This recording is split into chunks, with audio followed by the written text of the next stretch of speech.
காஞ்சிபுரம் குமரக்கோட்டம் முருகன் கோவிலில் ஆடி கிருத்திகை திருவிழா. ஆடி கிருத்திகை திருநாளையொட்டி திங்கட்கிழமை காஞ்சிபுரம் குமரக்கோட்டம் முருகன் கோவிலுக்கு ஏராளமான பக்தர்கள் பால் காவடி பூக்காவடி எடுத்து வந்து தங்களது நேர்த்தி கடனை செலுத்தி சுவாமி தரிசனம் செய்தனர். கந்த புராணம் அரங்கேற்றம் செய்யப்பட்ட பெருமைக்குரியது காஞ்சிபுரத்தில் உள்ள குமரக்கோட்டம் அருள்மிகு சுப்பிரமணிய சுவாமி திருக்கோவில்.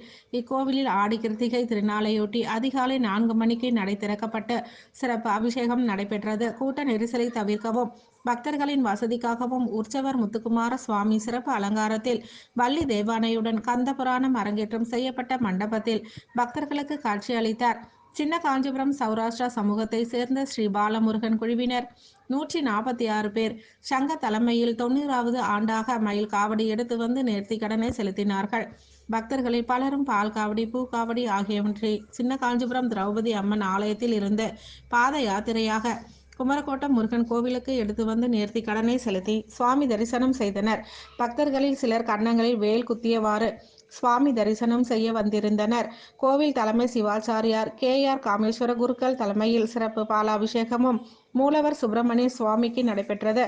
ஏற்பாடுகளை கோயில் செயல் அலுவலர் கதிரவன் தலைமையில் கோயில் பூஜகர்கள் பணியாளர்கள் செய்திருந்தனர்.